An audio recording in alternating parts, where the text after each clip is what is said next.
The first question that we're going to have to try and clear up is, what is youth physical development? Okay, we're going to break it into two sections. All right, one, youth as a special population, and two, physical development as an activity. All right, so youth, all right, this is a special population, and when it comes with a bit of depth to it. Okay, what we really need to look at is a few different things, and I'll go through them now. All right, so the first one that we need to look at is peak height velocity. Okay, the rate at which you're growing is a good indicator of where your hormones are at. If you're going through puberty, okay, if you take your growth spurt, it's a very good indicator as a coach that we know where your hormones are at, and if there's a strong release of hormones, and if you've entered that puberty phase.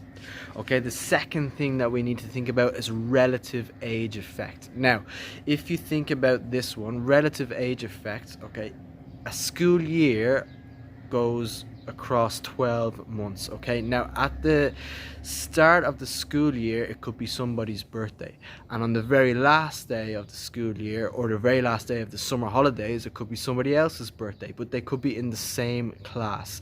Now that gives them 360 odd days, okay, of difference, which is a huge amount of developmental time at that early young age. All right, so this leads me on to the next stage of biological versus chronological age. Now, similar to my last point, all right, the chronological age is the number that you are, okay, and the biological age is the type of body that you're in for that given time frame. So you may be 10 years old, but you may have the body of a 15-year-old, okay.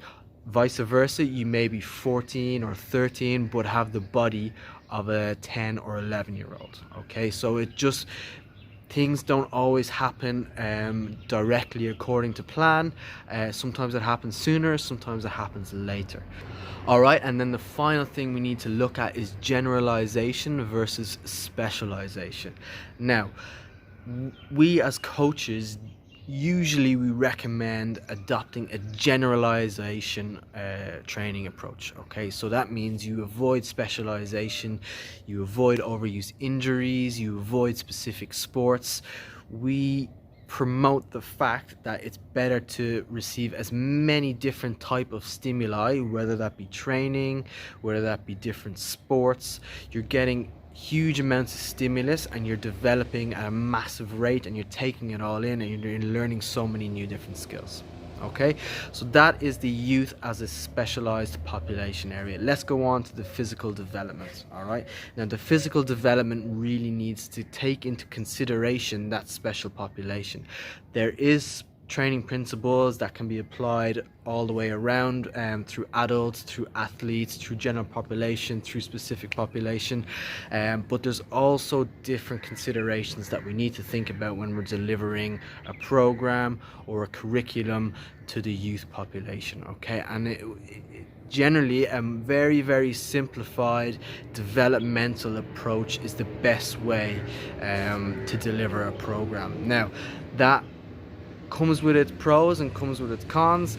Cons being, it's not the most exciting style of training, okay, but that's okay, because we're developing, we're growing, and we're learning. All right, we need to understand that these things take time.